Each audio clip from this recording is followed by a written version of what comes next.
بسم الله الرحمن الرحيم الحمد لله رب العالمين الحمد لله الذي هدانا لهذا وما كنا لنهتدي لولا أن هدانا الله أشهد أن لا إله إلا الله وحده لا شريك له وأشهد أن محمدا عبده ورسوله اللهم صل على محمد وعلى آل محمد كما صليت على إبراهيم وعلى آل إبراهيم إنك حميد مجيد اللهم بارك على محمد وعلى آل محمد كما باركت على إبراهيم وعلى آل إبراهيم إنك حميد مجيد ورضى اللهم عن الخلفاء الراشدين والصحابة أجمعين ومن تبعهم بإحسان إلى يوم الدين أما بعد والسلام عليكم ورحمة الله وبركاته.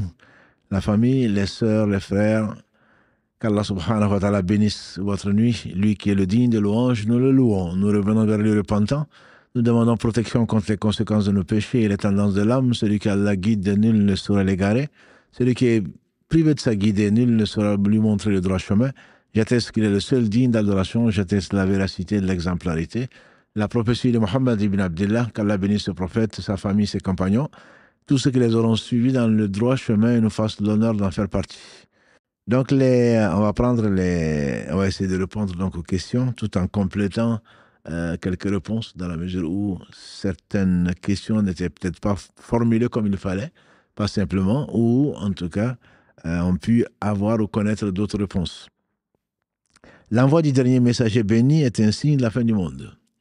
La réponse est vraie, mais vous n'avez été que 66% à l'avoir. Cela me paraissait même logique, puisque c'est le dernier messager. S'il n'y a plus de message, et c'est le prophète sallam, bien sûr, on l'a cité, puisque son envoi est fait. Ça veut dire que bientôt, il y aura la fin du monde, même si le bientôt, Allah seul sait quand. Et donc, sa mort nous rapproche encore plus du jour du jugement, de la fin du monde, qui précédera donc le jour du jugement dernier. Et il se réveilla en sueur, il se réveilla effrayé, il dit malheur aux Arabes. Il s'est fait un trou comme ça dans le mur dans le mur construit par Dhul Qarnayn, et pour empêcher les Gog et Magog d'envahir la terre. C'est-à-dire, c'est l'un des 10 grands signes de la fin du monde. Et pour lui, la fin du monde, il dit, moi et la fin du monde, on est venu comme ça, montrant son majeur et son index. C'est-à-dire que c'est très très proche. Même si pour nous, bien sûr, ce n'est pas encore le cas. Malheur à nous, si on ne se prépare pas à rencontrer Allah subhanahu wa ta'ala, on espère surtout qu'on ne sera pas là à la fin du monde. Parce que le prophète sallallahu alayhi wa sallam a dit, la fin du monde n'arrivera que sur les pires des gens. Il n'y aura pas un seul croyant au moment de la fin du monde. Donc les 6e cavaliers de l'Apocalypse qui prévoient la fin du monde pour le vendredi prochain ou autre chose, mais ça veut dire qu'ils ne sont pas croyants. Parce que le prophète sallallahu alayhi wa sallam dit vrai. Il dit, la fin du monde n'arrivera que sur les pires. Que sur les pires. Qu'Allah nous préserve donc de vivre ces moments-là. Deuxième question, le messager d'Allah, Jésus, alayhi salam, est le seul contemporain du sceau des prophètes. La bonne réponse était vraie, même si le faux est largement majoritaire. La raison, c'est, quand je dis c'est vrai, c'est-à-dire que c'est la parole de l'imam Zahabi, qu'Allah lui fasse miséricorde. Qu'est-ce que c'est qu'un compagnon? Un compagnon du prophète sallallahu alayhi wa sallam, c'est quelqu'un qu'il a vu. Il a rencontré plutôt, qui a cru en lui et qui est mort musulman. Les savants disent pas quelqu'un qui l'a vu, puisque l'aveugle, qui est cité dans la sourate 80, Abasa wa Tawalla, il l'a pas vu, mais il l'a rencontré. Il a même été désigné plusieurs fois remplaçant du prophète sallallahu alayhi wa sallam à Médine. Donc, c'est pas le fait de le voir, mais c'est le fait de le rencontrer. Et il a rencontré, il a cru en lui, il est mort musulman, c'est ce qu'on appelle donc un compagnon. Or, quand le prophète sallallahu alayhi wa sallam a été honoré par son Seigneur, subhanahu wa ta'ala, celui qui élève, celui qui rabaisse, et il a rencontré Jésus, alayhi salam, avec son cousin Jean-Baptiste, donc Yahya, au 2e ciel. Et il a même décrit qui était Jésus. Il a dit que c'est quelqu'un qui était un homme plutôt de taille moyenne, et donc qui a un teint qui est blanc, qui tire vers le rouge, qui a des cheveux qui sont ondulés, et qui remplissent l'espace entre ses 2 épaules, etc. Donc, il a bien décrit, et les contemporains de Jésus, doivent certainement savoir que c'est vrai, puisque le prophète sallallahu ne parlait pas de lui-même. Il a décrit également, il dit que celui qui ressemble le plus à Ibrahim, c'est votre compagnon, c'est-à-dire il parlait de lui-même. Il a parlé de Moussa, alayhi salam, robuste comme on peut l'imaginer. Il a parlé d'Adam, etc. Il a parlé des prophètes qu'Allah lui a fait rencontrer au cours de son voyage nocturne. Mais tous sont morts, sauf Jésus. Jésus, pour nous, il n'est pas mort, ils ne l'ont pas tué. Comme Allah dit, subhanahu wa ta'ala, dans la sourate Les Femmes, 4, verset 157. Wama qataluhu, wama salabuhu, ils ne l'ont pas tué, il n'a pas été crucifié. Donc Jésus va descendre, et on verra la suite, Inch'Allah. C'est la question numéro 3. Le prophète d'Allah, Jésus, descendra. Il descendra où? À Jérusalem. Voilà, vous avez été nombreux, 39%. C'était un piège. C'est pas parce que il est né en Palestine qu'il va descendre à Jérusalem. Non, il va descendre à Damas, en actuelle Syrie, sur le minaret blanc, entre deux anges, habillés de deux habits colorés, a dit le prophète sallam. Quand il baisse la tête, c'est des perles qui descendent d'argent. Et quand il souffle, aucun non-croyant ne peut le supporter. Son souffle va jusqu'à l'horizon, jusqu'à là où le regard atteint. Donc, il sait très bien de qui il parle. Et Jésus viendra. Donc, ça confirme la parole d'Allah subhanahu wa ta'ala. Donc, dans le verset 157, donc, ils ne l'ont pas tué, ils ne l'ont pas crucifié. Il descendra à Damas, donc au petit matin, à l'aube. Et il va trouver les musulmans en train de se préparer pour faire la prière. Ils vont lui dire de faire l'imam. Il va dire non, vous êtes les imams les uns des autres. Alayhi salatu wassalam. Donc, la bonne réponse était bien à Damas. Jésus restera ensuite. Question numéro 4, 7 ans, 33 ans, 40 ans. Et bien sûr, la bonne réponse pour moi, c'est 7 ans. J'ai dit pour moi parce qu'il y a divergence dessus. Il y a un frère ou une sœur qui a envoyé pour dire qu'on s'est trompé, que c'est 40 ans, effectivement. Il y a un hadith qui est rapporté par l'imam Ahmed. Il y a un hadith qui est authentique et Abu Daoud.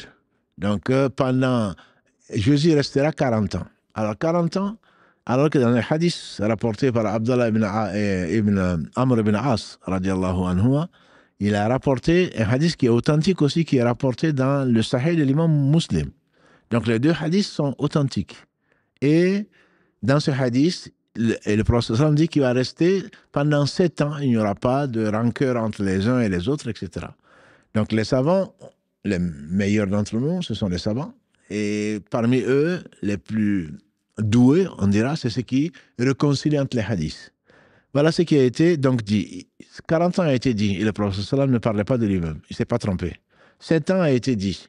Donc l'avis le plus pertinent, je dirais, ce n'est pas le seul avis, mais l'avis le plus pertinent, c'est que comme il a été l'objet de tentatives d'assassinat et qu'Allah l'a élevé, il avait 33 ans. On le sait, ça se dit, mais il a 33 ans parce que le prophète sallallahu alayhi wa sallam a dit les gens qui entreront au paradis, qu'Allah nous compte parmi eux, auront 33 ans, comme l'âge donc, de Jésus quand il est monté au ciel. Et donc, il avait 33 ans. Si tu rajoutes 7 à 33, ça fait 40.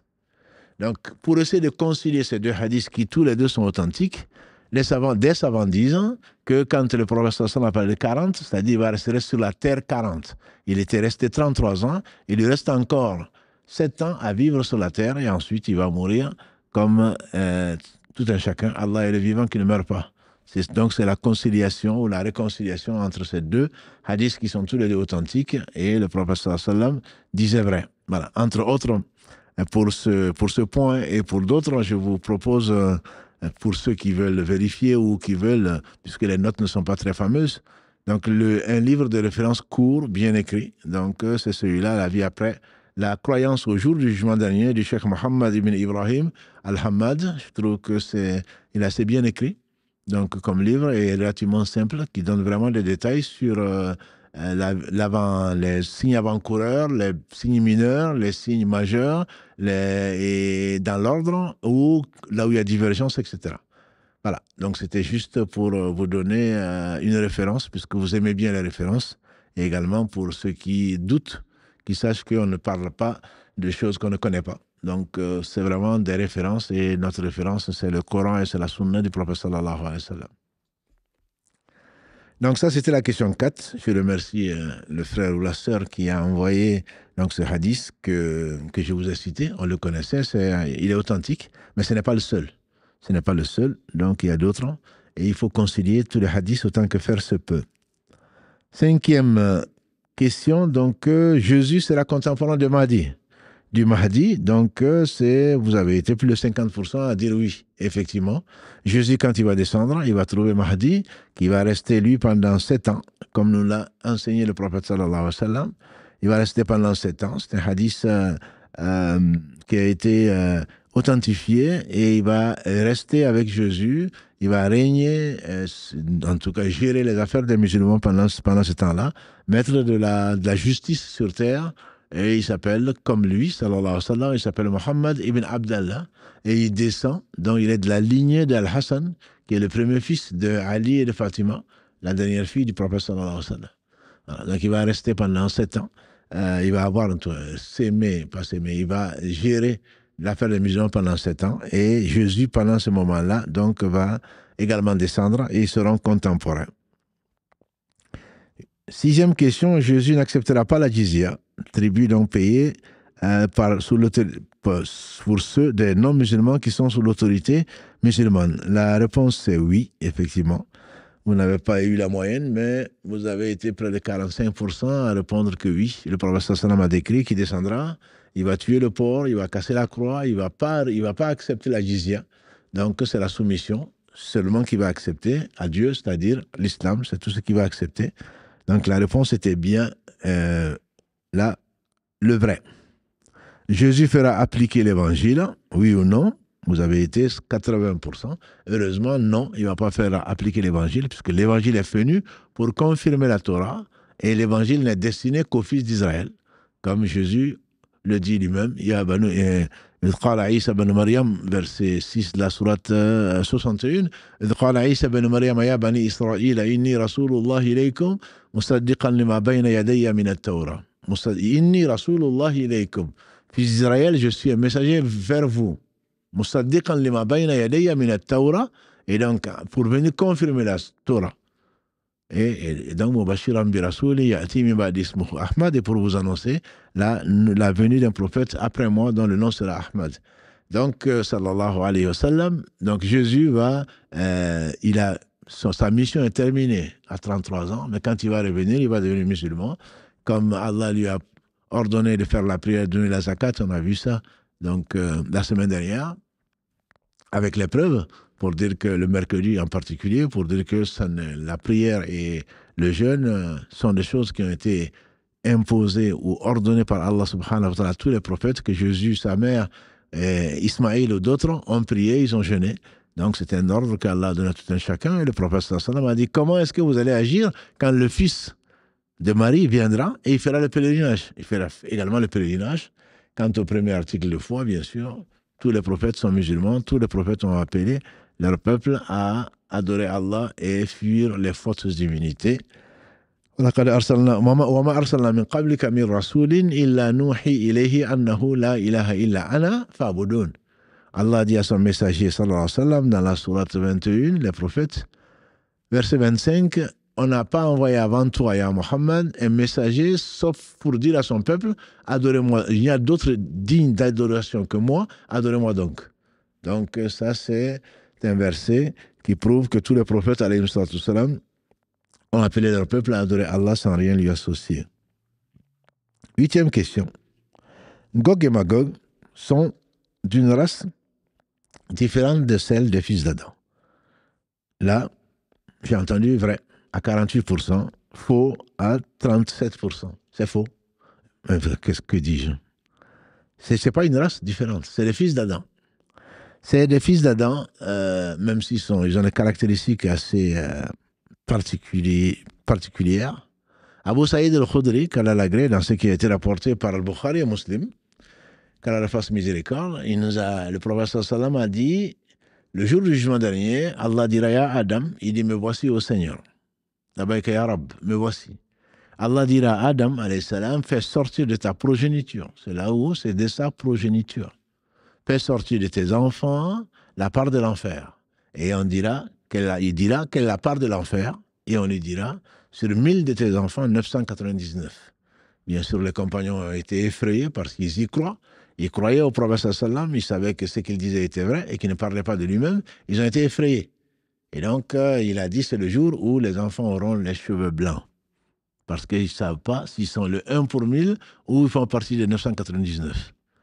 Et il a dit, les 999 seront les Gog et Magog, et vous serez le 1 millième. Donc, les gens qui croient en Allah au jour du jugement dernier, tout ce qu'on a vu, les gens qui ne croient pas dans les Gog et Magog représenteront donc 999. Et donc, c'est pour cela qu'on sait que ce sont des fils d'Adam. Ils ont été décrits de façon sectaire. Le Protestant les a décrits, mais ce qui est souvent, il y a eu de l'ostracisme. On les a comparés à des peuples d'autres par racisme, mais qui ne sont pas vrais. Qui ne sont pas vrais. Je préfère ne pas les raconter, ne pas les citer, parce que ça procède juste du mensonge et du racisme en disant que c'est tel peuple parce qu'on ne l'aime pas, etc. Et dans l'islam, il n'y a pas de supériorité d'un arabe sur un non-arabe, d'un non-arabe sur un arabe si ce n'est pas la piété. Donc que les gens fassent attention à ce à quoi ils croient et surtout à ce qu'ils diffusent, parce qu'ils seront responsables de cela. Donc Gog et Magog sont si nombreux que les derniers se trouveront à boire après le passage des premiers par un lac. Vous avez été nombreux à dire que c'est vrai, 68% effectivement. Gog et Magog ont été cités dans le Coran au moins dans plusieurs versets, dans 2 sourates. Donc dans la sourate 18,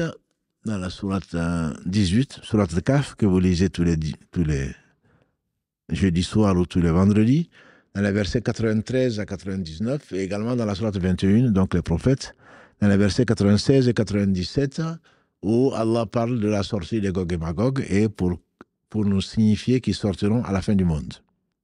Ils vont passer à côté d'un lac, a dit le prophète sallam, ils sont tellement nombreux qu'ils vont passer à côté d'un lac, on dit que c'est le lac Tibérial, dans le hadith rapporté par l'imam Muslim, que les derniers de Gog et Magog, quand il va passer, il va conjuguer au passé. Il va dire, il y avait de l'eau ici.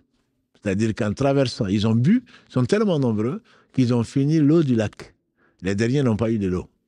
Voilà. Donc ça, c'est effectivement une prophétie de Mohammed sallallahu alayhi wa sallam. Ils seront très très nombreux. On comprend mieux pourquoi 999 pour 1000 des fils d'Adam iront à l'enfer, parce qu'ils ne seront pas du tout pieux. 10e question, Jésus et les croyants de son temps feront la guerre au Gog et Magog et les tueront jusqu'au dernier. Voilà. Les gens sont précipités à 53% pour dire oui. Mais la réponse est non. La réponse est non. Quand Jésus alayhi salam va descendre, Gog et Magog vont s'aimer le désordre, ils vont se réfugier sur la montagne. Les croyants vont suivre Jésus, ils vont se réfugier, ils ne pourront pas leur faire la guerre. Et ce n'est pas raisonnable. Allah leur dispense de faire. Allah leur aurait ordonné de faire, il serait avec eux, ils auraient gagné. Mais Allah va leur ordonner de partir, ils vont monter sur la montagne, et quand ils vont exterminer tout ce que Allah leur permettra de faire, ils vont dire, on a fini avec les gens de la terre, on les a tous tués. Maintenant, ils vont prendre leur flèche, ils vont l'envoyer en l'air. Et comme fitna, comme épreuve, Allah va leur envoyer de la chair qui va tomber du ciel. Ils vont dire, on a tué aussi les gens du ciel. Et donc, c'est à ce moment-là qu'Allah va envoyer des oiseaux. De quelle nature Allah seul sait. Donc, ils vont les emporter parce qu'il va les exterminer tous. Et il n'a besoin de personne. Et les oiseaux vont les emporter au loin parce que l'odeur va être tellement puante que personne ne pourra supporter cela. Donc, ils vont se réfugier, ils ne vont pas les combattre sur la permission d'Allah subhanahu wa ta'ala. 11e question, l'Antéchrist, Al-Masih Dajjal, est un ange déchu qui se prendra pour Allah. Non, ce n'est pas un ange déchu, c'est faux. Vous avez été presque 50% à avoir la bonne réponse, mais 38% disent que c'est vrai. Non, ce n'est pas un ange déchu. C'est un homme aveugle, borgne plutôt, comme l'a dit le prophète sallallahu, mais entre ses deux yeux, il est écrit ce qui est écrit, comme on verra. Et c'est quelqu'un qui va se prendre pour Dieu. Et Allah subhanahu wa ta'ala en fera une grande fitna. Et comme vous le savez, le prophète sallallahu nous a conseillé de demander protection à Allah subhanahu wa ta'ala contre 4 choses. Allahumma inni a'udhu bika min adhab jahannam, wa min adhab al-qabr, wa min fitnat al-mahya wal-mamat, wa min sharri fitnat al-masih ad-dajjal. Allah a inspiré son prophète sallallahu de nous enseigner. Il dit, n'abandonnez pas. Certains savants disent même que c'est une obligation. Mais bon, l'avis pertinent, c'est que c'est fortement conseillé. Ne faites pas le salam après le tashahoud avant de demander protection auprès d'Allah contre 4 choses.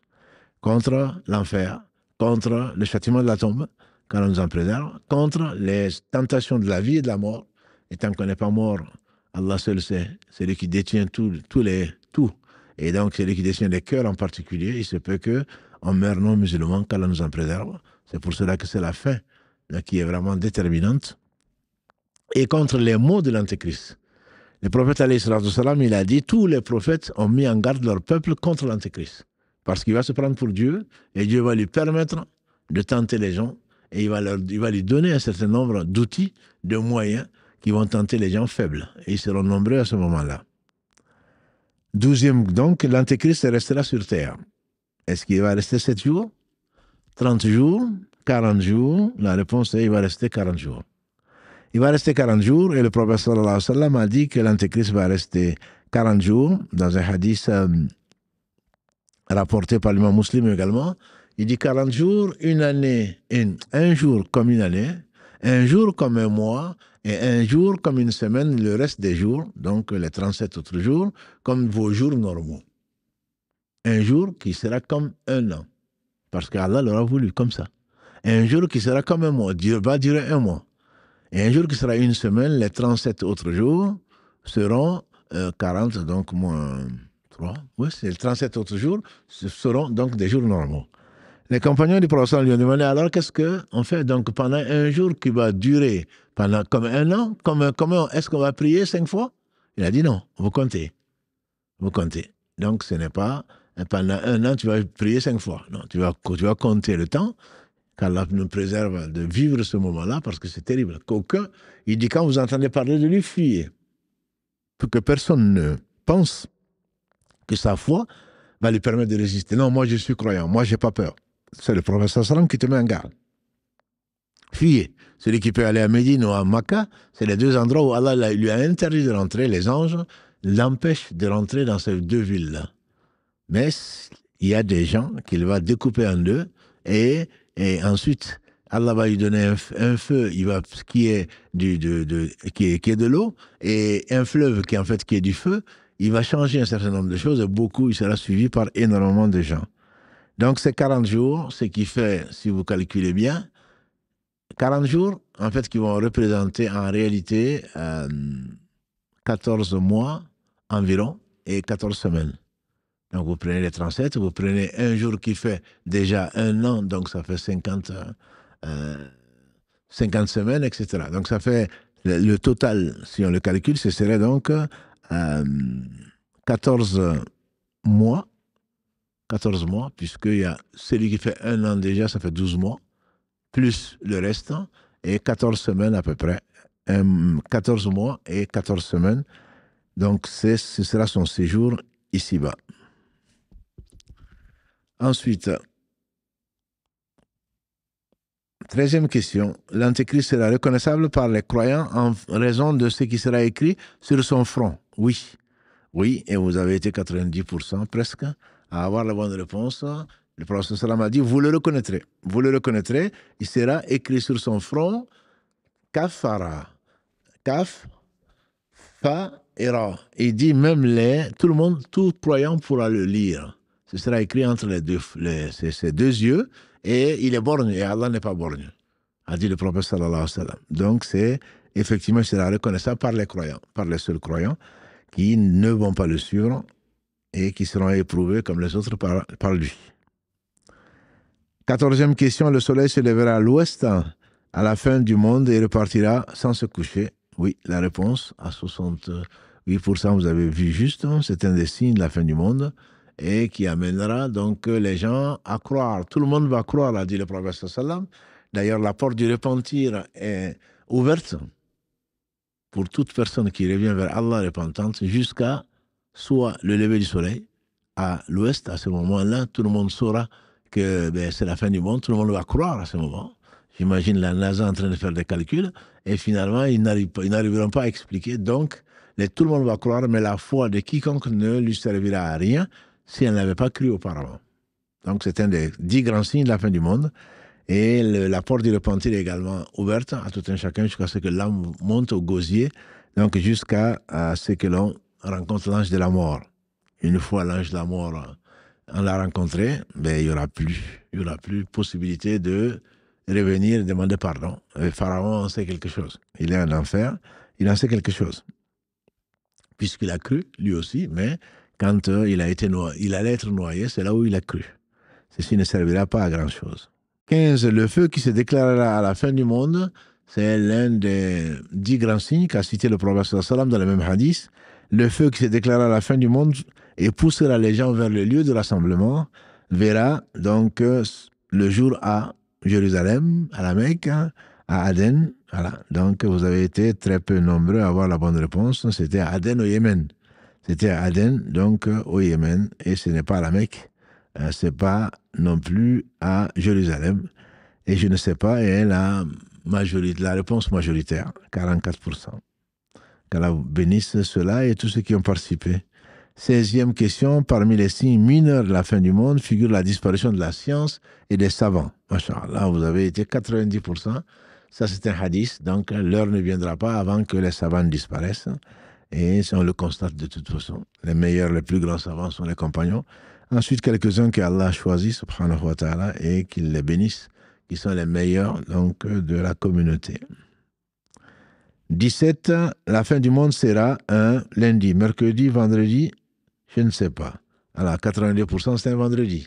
Le prophète sallam a dit, la fin du monde, le vendredi est le meilleur jour de la semaine. C'est le jour où Adam a été créé, c'est le jour où il est rentré au paradis, c'est le jour où il est sorti du paradis, c'est le jour également où ce sera la fin du monde. Et tous les anges dans les cieux et sur la terre craignent le vendredi parce qu'ils ne savent que ça. Ils ne savent pas quel vendredi c'est.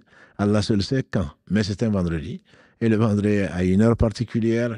Quiconque invoque Allah à ce moment et que ça coïncide avec cette heure, son invocation est acceptée. Voilà donc ce qui nous a laissé. Donc, ce qu'Allah a voulu bien nous laisser. Et donc, profitons du vendredi pour prier abondamment sur Muhammad sallallahu alayhi wa sallam, pour également faire beaucoup d'invocations, parce qu'il y a une heure qu'on ne sait pas, Allah l'a cachée, mais très probablement c'est après l'Asr, c'est entre l'Asr et le Maghrib. C'est à ce moment-là, c'est à la fin du mois qu'on paye les ouvriers, des employés, c'est à la fin du Ramadan qu'Allah a mis Laylatul Qadr, c'est la fin du Ramadan, c'est la fin également de la journée, la prière médiane. Allah a dit wa hafidhu ala salawat wa salatul wusta wa qumu lillahi qanitin dans la sourate al-Baqarah, et soyez constants dans la prière, dans les prières, à l'observation des prières, surtout la prière du milieu. Celle, donc, il a défini le prophète sallallahu alayhi wa sallam, celle du Asr. C'est celle du milieu, celle du Asr. Donc, c'est la fin de la journée où on reconnaîtra les fidèles, les constants, les patients. Et donc, c'est vendredi, probablement en fin de journée. 19e question, la concurrence dans l'ornement des mosquées fait partie des signes mineurs de la fin du monde. Effectivement, ça en fait partie. On voit les mosquées qui s'étalent sur les réseaux sociaux et ailleurs. On a la plus belle mosquée et on l'orne avec je ne sais quoi alors que des gens sont en train de mourir de faim et de soif. Voilà, ou sous des bombes. Voilà. Et on pense rendre service à Allah subhanahu wa ta'ala, la mosquée du prophète sallam. Quand on levait la main, on touchait le toit, en tout cas ses appartements. Et quand il pleuvait, donc il y avait de l'eau qui rentrait. Mais c'était le plus pieux des hommes. Donc ce n'est pas proportionnel à la beauté de la mosquée. C'est plutôt à la beauté du cœur. Dernière question, question numéro 20. L'ange qui soufflera dans le corps s'appelle Israël, Israfil, Ismaïl, je ne sais pas. Là, vous avez été, alhamdoulilah, 84% à dire qu'il s'appelle Israfil. Israfil, donc c'est l'ange, alayhi salam, qui soufflera donc dans le corps et ce sera la fin du monde. Wa nufiqa fi sour, dit Allah dans la sourate 39 en particulier. Wa nufiqa fi sour, fasa'iqa man fi samawati wa man fi l'ard illa ma sha Allah. Donc, quand il va souffler dans le corps, seront foudroyés tout ce qui est dans les cieux, tout ce qui seront sur la terre, sauf ceux que Allah aura acceptés. Et jusqu'à la fin des versets. Voilà donc pour le quiz. J'espère que vous avez passé un bon moment. Difficile peut-être, mais vous en serez satisfait, Inch'Allah. Quand Allah, notre Seigneur, comme il a promis, nous récompensera pour les bonnes œuvres qu'il nous a permis de faire.